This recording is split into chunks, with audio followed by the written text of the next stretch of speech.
여러분, 우리가 나이를 먹으면서 과거에는 이게 맞다고 생각했는데 막상 사회생활을 하고 또 지식을 쌓다 보니까 내 생각이 잘못됐구나 라고 느끼는 순간들이 종종 생기죠. 그래서 저도 요즘 그런 순간들이 좀 많거든요. 근데 이런 생각은 사실 머릿속에만 있었는데 최근에 남자친구가 책 하나를 추천해줬어요. 이 책에 되게 요즘 제가 바뀐 생각들이 잘 정리돼 있더라고요. 그래서 좀 너무 무겁지도 않고 그렇다고 해서 너무 가볍지도 않아서 오늘은 오랜만에 책 추천도 할 겸 제가 서른이 되면서 바뀐 생각들에 대해서도 한번 얘기해 보도록 할게요. 먼저 첫 번째는 54페이지에 정갈은 정갈이 상대하게 두는 것이 가장 좋다라는 문장이 있어요. 제가 잠깐만 한번 읽어볼게요. 하루는 개구리가 정갈을 등에 태우고 강을 건너고 있었다. 개구리가 정갈에게 신신당부했다. 날 찌르지 마. 찌르면 우리 둘 다 빠져 죽어. 강을 거의 다 건넜을 무렵 정갈이 개구리를 찔렀다. 난 정갈이야. 그렇다. 원래 그렇게 행동하게 태어난 정갈은 어쩔 수가 없다. 여러분, 우리 살면서 되게 다양한 유형의 사람들을 만나잖아요. 근데 은근히 사람들이 다들 기피하는 사람의 유형이 있어요. 그런 유형을 여기서 정갈이라고 부르는 건데 대부분은 좀 남을 비난하는 게 습관이 되거나 아니면 남의 약점을 잡는 거 좋아하는 사람들, 남을 헐뜯는 사람들, 그런 사람들이 좀 남들이 기피하는 유형이거든요. 저는 학생 때 사실 이런저런 역할을 맡으면서 사실 그런 사람들도 누군가는 챙겨줘야 된다. 그리고 소수의 의견도 들어야 된다라는 그런 생각 때문에 남들이 다 기피하는 친구들도 당연히 제가 다 의견을 듣고 그 친구들이랑도 최대한 친해지려고 많이 노력을 했었어요. 근데 이제 그런 행동들의 결과가 다 하나같이 똑같더라고요. 싹 다 뒤통수를 맞았어요. 이 책에서도 정갈은 정갈끼리 상대하게 둬야 되지 괜히 내가 나서서 성인 군자가 될 필요가 없다는 얘기입니다. 그리고 제가 또 읽은 책 중에 저게 하늘 색깔의 좋은 기업을 넘어 위대한 기업으로 라는 책이 있는데 저 책은 이제 창업에 관련된 책이에요. 근데 저기서 훌륭한 팀을 만들기 위해서는 팀원들에게 동기를 부여하고 뭐 복지를 추가하고 그런 게 중요한 게 아니라 처음부터 적합한 사람을 버스에 태워야 된다라고 얘기를 해요. 우리 친구 관계나 지인 관계에 있어서도 처음부터 문제가 없는 사람과 친구가 되어야 되지 굳이 뭔가 좀 싸한 사람을 엄청 노력해서 가까이 할 필요는 없는 것 같아요. 저는 요즘 굉장히 많이 느끼고 있습니다. 두 번째, 36페이지인데 자존감 형성은 타인의 평가에 좌우된다. 여러분, 우리 대부분의 책에서 자존감을 높이려면 남이랑 좀 비교하지 말고 스스로 본인이 괜찮다는 사람이라고 좀 자기 최면을 걸라는 말이 되게 많아요. 근데 이 책에서는 그런 정신승리법보다 결국 타인에게 사랑을 받고 존중을 받아야 자존감이 올라간다고 얘기를 해요. 근데 진짜 생각해보면 내 주변에 맨날 부정적이고 남을 비판하는 사람만 있는데 어떻게 내 자존감이 높아지겠어요? 그런 사람들이 주변에 있으면은 나도 당연히 비판을 당하고 나도 평가를 당할 수밖에 없거든요. 그러면 우리가 이 책의 내용처럼 좀 타인에게 존중을 받고 사랑을 받으려면 어떻게 해야 될까요? 간단해요. 좋은 사람을 만나면 됩니다. 근데 문제는 좋은 사람을 어떻게 만나냐는 거죠. 이 책에서는 일단 첫 번째로 성실하게 살아야 된다라고 얘기를 해요. 바른 자세로 삶의 책임을 다하다 보면 주변에서 기회가 찾아온다고 해요. 여러분, 이거 공감하시나요? 저는 이 글을 읽다 보니까 되게 생각이 나는 사람이 있는데 저 회사를 다닐 때 어떤 선배가 맨날 오전 8시에 출근하는 선배가 있었어요. 근데 여러분, 우리 자율 출퇴근제는 보통은 9시에서 10시에 출근을 하거든요. 근데 그 선배는 회식을 한 그 다음 날에도 그렇게 새벽에 들어갔는데도 항상 오전 8시에 출근을 하는 거예요. 근데 여러분, 우리 오전 8시에 출근을 하면은 젊은 분들은 거의 없고 대부분 상사분들이 많아요.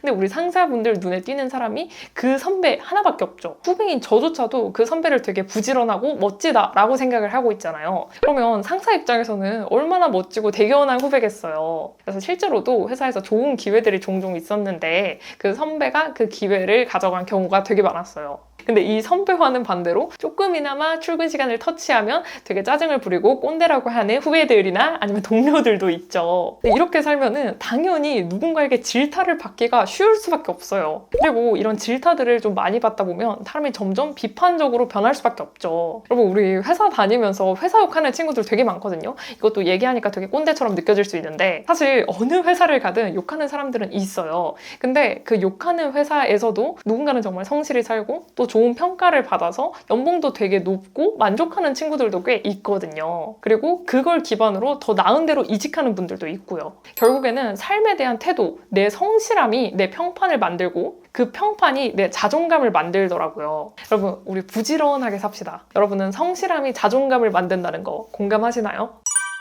그러면 세 번째, 이거는 좀 매운 내용인데 케이크와 치킨 대신에 책을 사서 읽어라. 가난을 탓하기 전에 자신의 머리가 빈 것은 아닌가를 먼저 의심해야 한다. 대다수의 사람들은 맥주 마시고 치킨 사 먹고 커피랑 케이크 사 먹는 돈은 안 아까워하지만 책 사는 돈은 아까워한다. 교육만이 불평등을 개선할 수 있다. 독서란 무엇인가? 스스로를 교육하는 것이다.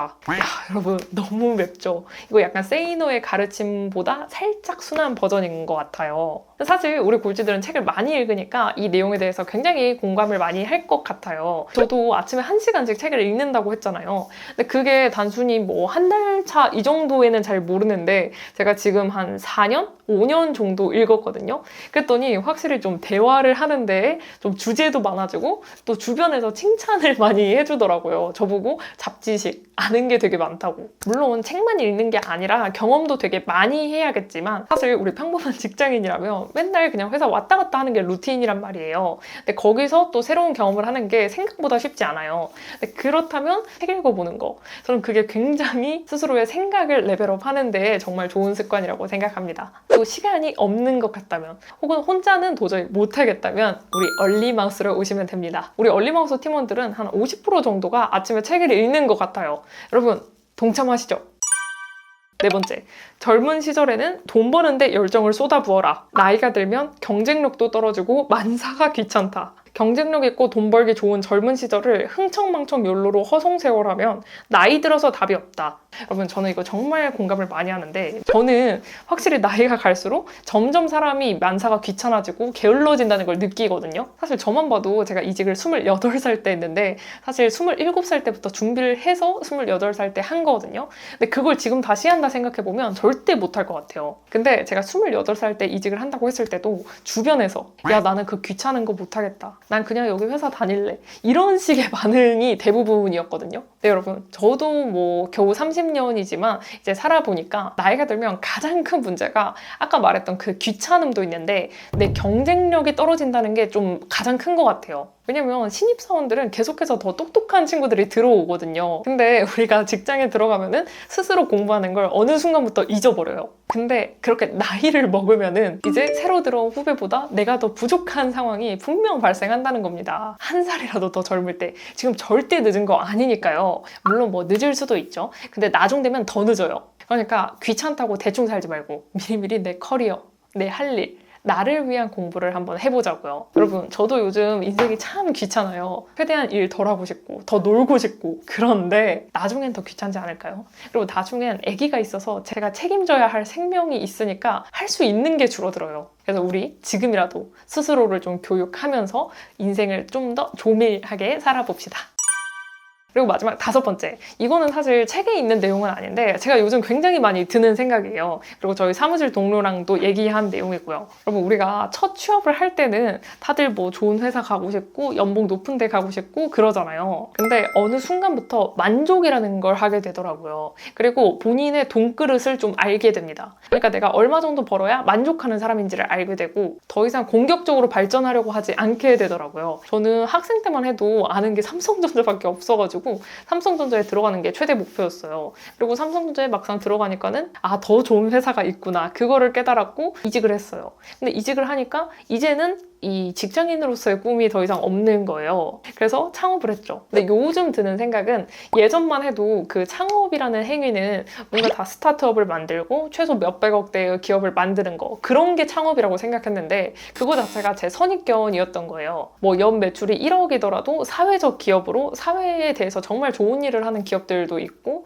뭐 누군가는 1000억대의 매출 그런 사람들도 있는데 결국 각자가 추구하는 목표가 다르고 각자의 삶이 너무 다른 거예요. 그리고 요즘에는 SNS만 봐도 이제 월 1000을 넘어서 월 1억 이런 말도 있기는 한데 저는 요즘 이런 컨텐츠에 대해서는 되게 뭐 구미도 전혀 땡기지 않고 오히려 이런 목표도 딱히 없거든요. 그냥 지금의 딱 상태를 유지하는 거. 물론 유지하는 게 제일 어려워요. 그래서 계속 달려야 하는 거기도 하고. 근데 이 달려야 한다는 것 자체가 내가 정말 공격적으로 몇십억, 몇백억, 몇천억 이런 걸 벌고 싶지는 절대 않고요. 적당히 지금 선에서 소규모로 만족을 하고 내가 자유롭게 돌아다니고 살 수 있는 거 저는 그게 제 돈그릇인 것 같더라고요. 우리는 누가 막 몇 억을 버는지 그런 거에 관심이 너무 많고 또 나보다 잘 버는 사람들과는 괜히 비교를 하고 내가 작아지고 어떻게 해서든 그 사람을 까내리려고 하고 내가 박탈감을 느끼고 좀 그런 케이스들이 많더라고요. 그래서 우리가 삶을 살면서 뭔가 남들에게 증명하려고 삶을 사는 것보다는 내가 스스로 만족할 만한 수치가 어느 정도인지 내가 만족하는 삶이 어떤 건지를 한번 스스로 생각해 보면 좋을 것 같아요. 그래서 저는 한 20대 중반 때만 해도 그래도 다른 사람이 얼마를 벌고 얼마의 자산이 있는지 참 궁금하고 관심이 있었는데 요즘에는 주변 사람들이 얼마를 벌든 그런 거 별로 관심이 없고요. 나 스스로 떳떳하고 나 스스로 앞가림 잘하는 삶 그런 게 참 멋져 보이더라고요. 그리고 각자의 목표가 다르고 각자의 인생이 다 다른 거거든요. 그래서 누가 뭐 잘못했고 누가 잘했고 그런 정답이 절대 없으니까 괜히 사회적 기준에 나를 껴 맞추려고 하지 말고 이것저것 많이 시도해보고 또 성취를 해보면서 나의 만족은 어디까지인가 이런 걸 한번 생각해 보시면 정말 좋을 것 같습니다. 네, 여러분 오늘 제가 참고한 책은 인생투자라는 책이고요. 제가 여기 출판사에서 받은 거 절대 없고요. 남자친구가 그냥 회사 도서관에서 빌려온 책이에요. 우리 골찌들도 이 책의 저자님처럼 자유와 부를 위해서 내 인생을 스스로 설계해 볼 수 있었으면 좋겠습니다. 그럼 다음에 또 만나요. 안녕.